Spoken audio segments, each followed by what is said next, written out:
On the occasion of each new election to the papacy, it is the custom for all the Christian states to send a solemn embassy to Rome to renew their oath of allegiance to the Holy Father.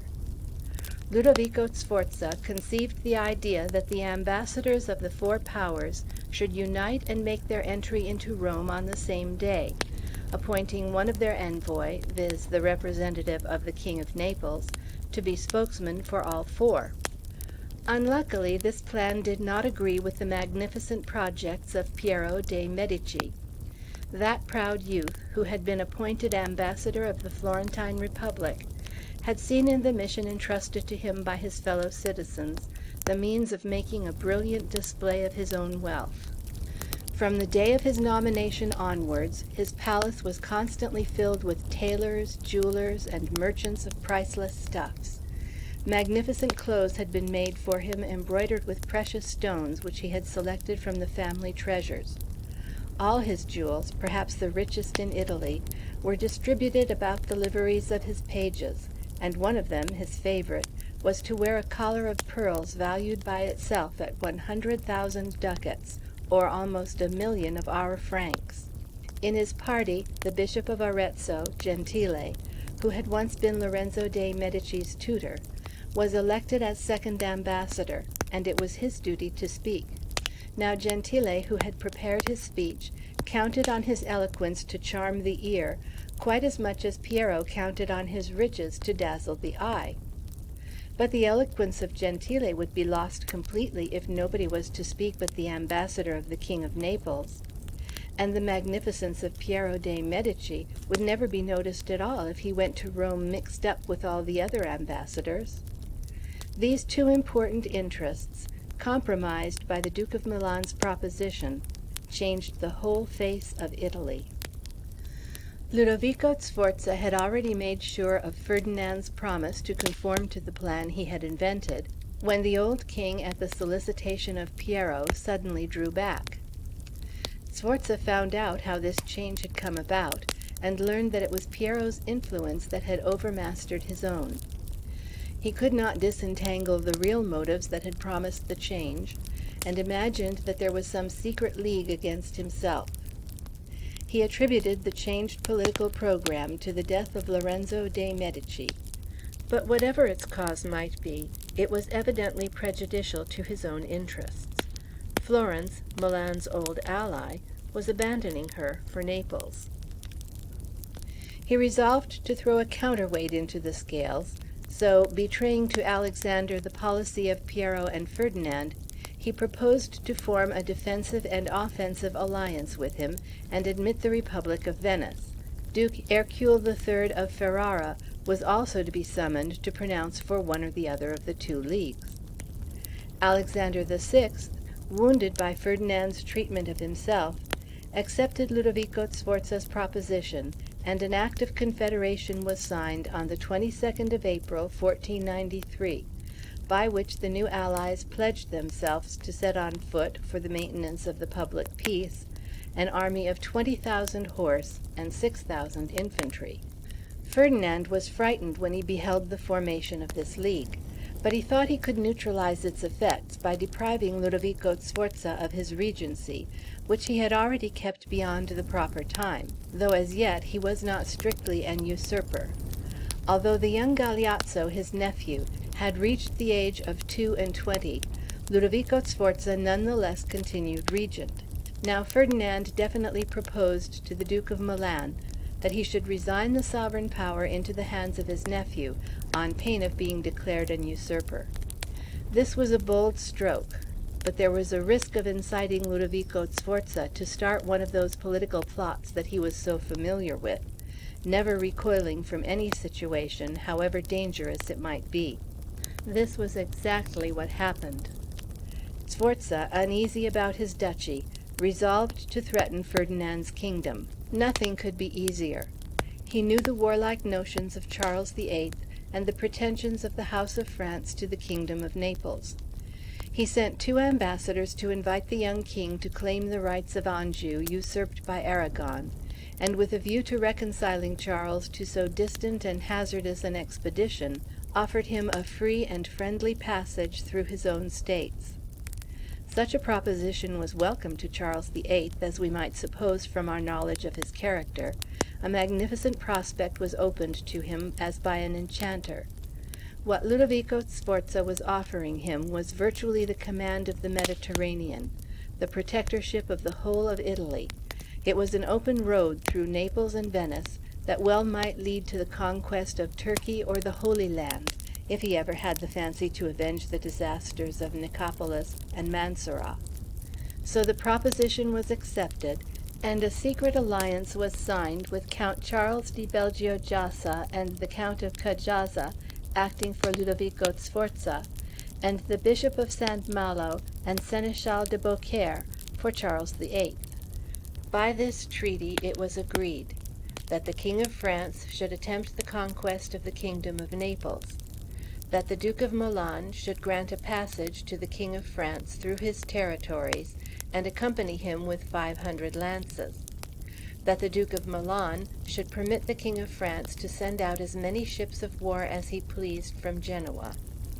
Lastly, that the Duke of Milan should lend the King of France 200,000 ducats, payable when he started. On his side, Charles VIII agreed to defend the personal authority of Ludovico Sforza over the Duchy of Milan against anyone who might attempt to turn him out, to keep 200 French lances always in readiness to help the house of Sforza at Asti, a town belonging to the Duke of Orleans by the inheritance of his mother Valentina Visconti. Lastly, to hand over to his ally the Principality of Tarentum immediately after the conquest of Naples was effected. This treaty was scarcely concluded when Charles VIII, who exaggerated its advantages, began to dream of freeing himself from every let or hindrance to the expedition. Precautions were necessary, for his relations with the great powers were far from being what he could have wished. Indeed, Henry VII had disembarked at Calais with a formidable army and was threatening France with another invasion. Ferdinand and Isabella of Spain, if they had not assisted at the fall of the House of Anjou, had at any rate helped the Aragon party with men and money. Lastly, the war with the Emperor acquired a fresh impetus when Charles VIII sent back Margaret of Burgundy to her father Maximilian and contracted a marriage with Anne of Brittany. By the Treaty of Étaples on the 3rd of November, 1492, Henry VII cancelled the alliance with the King of the Romans and pledged himself not to follow his conquests. This cost Charles VIII 745,000 gold crowns and the expenses of the war with England. By the Treaty of Barcelona, dated the 19th of January, 1493, Ferdinand the Catholic and Isabella agreed never to grant aid to their cousin, Ferdinand of Naples, and never to put obstacles in the way of the French king in Italy. This cost Charles VIII Perpignan, Roussillon, and the Cerdagne, which had all been given to Louis XI as a hostage for the sum of 300,000 ducats by John of Aragon, but at the time agreed upon, Louis XI would not give them up for the money, for the old fox knew very well how important were these doors to the Pyrenees, and proposed in case of war to keep them shut. Lastly, by the Treaty of Senlis, dated the 23rd of May, 1493, Maximilian granted a gracious pardon to France for the insult her king had offered him. It cost Charles VIII the counties of Burgundy, Artois, Charolais, and the seigneury of Noyers, which had come to him as Margaret's dowry, and also the towns of Aire, Hesdin, and Bethune, which he promised to deliver up to Philip of Austria on the day he came of age. By dint of all these sacrifices, the young king made peace with his neighbors and could set on foot the enterprise that Ludovico Sforza had proposed. We have already explained that the project came into Sforza's mind when his plan about the deputation was refused, and that the refusal was due to Piero de' Medici's desire to make an exhibition of his magnificent jewels, and Gentili's desire to make his speech. Thus the vanity of a tutor and the pride of his scholar together combined to agitate the civilized world from the Gulf of Tarentum to the Pyrenees. Alexander VI was in the very center of the impending earthquake, and before Italy had any idea that the earliest shocks were at hand, he had profited by the perturbed preoccupation of other people to give the lie to that famous speech we have reported. He created Cardinal John Borgia, a nephew, who during the last pontificate had been elected Archbishop of Montreal and Governor of Rome. This promotion caused no discontent because of John's antecedents, and Alexander, encouraged by the success of this, promised to Caesar Borgia the Archbishopric of Valencia, a benefice he had himself enjoyed before his elevation to the papacy. But here the difficulty arose on the side of the recipient. The young man, full-blooded, with all the vices and natural instincts of a captain of condottieri, had very great trouble in assuming even the appearance of a churchman's virtue. But as he knew from his own father's mouth that the highest secular dignities were reserved for his elder brother, he decided to take what he could get, for fear of getting nothing. But his hatred for Francesco grew stronger, for from henceforth he was doubly his rival, both in love and ambition. Suddenly Alexander beheld the old King Ferdinand returning to his side, and at the very moment when he least expected it. The Pope was too clever a politician to accept a reconciliation without finding out the cause of it. He soon learned what plots were hatching at the French court against the kingdom of Naples, and the whole situation was explained. Now it was his turn to impose conditions. He demanded the completion of a marriage between Goffredo, his third son, and Dona Sanzia, Alfonso's illegitimate daughter. He demanded that she should bring her husband as dowry the Principality of Squillace and the County of Cariati, with an income of 10,000 ducats and the office of protonotary, one of the 7 great crown offices which are independent of royal control. He demanded for his eldest son, whom Ferdinand the Catholic had just made Duke of Gandia, the Principality of Tricarico, the counties of Chiaramonte, Loria, and Carinola, an income of 12,000 ducats, and the first of the 7 great offices which should fall vacant. He demanded that Virginio Orsini, his ambassador at the Neapolitan court, should be given a 3rd great office, viz. That of constable, the most important of them all. Lastly, he demanded that Giuliano della Rovera, one of the 5 cardinals who had opposed his election and was now taking refuge at Ostia, where the oak whence he took his name and bearings is still to be seen carved on all the walls, should be driven out of that town, and the town itself given over to him. In exchange, he merely pledged himself never to withdraw from the House of Aragon the investiture of the Kingdom of Naples accorded by his predecessors. Ferdinand was paying somewhat dearly for a simple promise, but on the keeping of this promise the legitimacy of his power wholly depended. For the Kingdom of Naples was a fief to the Holy See, and to the Pope alone belonged the right of pronouncing on the justice of each competitor's pretensions. The continuance of this investiture was therefore of the highest conceivable importance to Aragon, just at the time when Anjou was rising up with an army at her back to dispossess her. For a year after he mounted the papal throne, Alexander VI had made great strides, as we see, in the extension of his temporal power. In his own hands he held, to be sure, only the least in size of the Italian territories.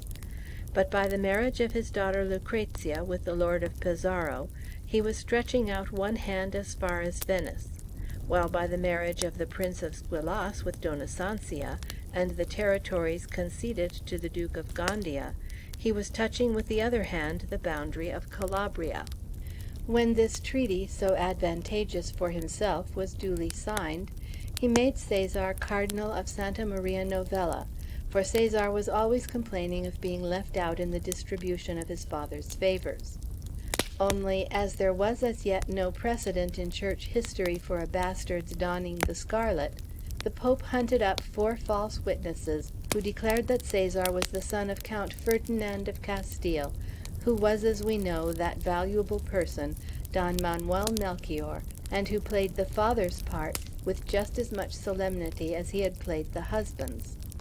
The wedding of the 2 bastards was most splendid, rich with the double pomp of church and king, As the Pope had settled that the young bridal pair should live near him, Cesar Borgia, the new cardinal, undertook to manage the ceremony of their entry into Rome and the reception, and Lucrezia, who enjoyed at her father's side an amount of favor hitherto unheard of at the papal court, desired on her part to contribute all the splendor she had it in her power to add. He therefore went to receive the young people with a stately and magnificent escort of lords and cardinals, while she awaited them, attended by the loveliest and noblest ladies of Rome, in one of the halls of the Vatican. A throne was there prepared for the Pope, and at his feet were cushions for Lucrezia and Dona Sanzia. Thus, writes Tommaso Tommasi, by the look of the assembly and the sort of conversation that went on for hours, you would suppose you were present at some magnificent and voluptuous royal audience of ancient Assyria, rather than at the severe consistory of a Roman pontiff, whose solemn duty it is to exhibit in every act the sanctity of the name he bears. But, continues the same historian, if the eve of Pentecost was spent in such worthy functions, the celebrations of the coming of the Holy Ghost on the following day were no less decorous and becoming to the spirit of the Church, for thus writes the master of the ceremonies in his journal, quote, "The Pope made his entry into the Church of the Holy Apostles, and beside him on the marble steps of the pulpit, where the canons of St. Peter are wont to chant the Epistle and Gospel, sat Lucrezia his daughter, and Sanzia his son's wife. Round about them, a disgrace to the Church and a public scandal, were grouped a number of other Roman ladies, far more fit to dwell in Messalina's city than in St. Peter's." End quote. So at Rome and Naples did men slumber while ruin was at hand. So did they waste their time and squander their money in a vain display of pride, and this was going on while the French, thoroughly alive, were busy laying hands upon the torches with which they would presently set Italy on fire. Indeed, the designs of Charles VIII for conquest were no longer for anybody a matter of doubt. The young king had sent an embassy to the various Italian states, composed of Peron dei Baschi, Brigonnet, d'Aubigny, and the president of the Provençal Parliament. The mission of this embassy was to demand from the Italian princes their cooperation in recovering the rights of the crown of Naples for the House of Anjou. The embassy first approached the Venetians, demanding aid and counsel for the king their master. But the Venetians, faithful to their political tradition, which had gained for them the sobriquet of the Jews of Christendom, replied that they were not in a position to give any aid to the young king, so long as they had to keep ceaselessly on guard against the Turks; that as to advice, it would be too great a presumption in them to give advice to a prince who was surrounded by such experienced generals and such able ministers. Peron dei Baschi, when he found he could get no other answer, next made for Florence. Piero dei Medici received him at a grand council, for he summoned on this occasion not only the 70, but also the Gonfalonieri, who had sat for the last 34 years in the Signoria. The French ambassador put forward his proposal that the Republic should permit their army to pass through her states, and pledge herself in that case to supply for ready money all the necessary victual and fodder. The magnificent Republic replied that if Charles VIII had been marching against the Turks instead of against Ferdinand, she would be only too ready to grant everything he wished, but being bound to the House of Aragon by a treaty, she could not betray her ally by yielding to the demands of the King of France.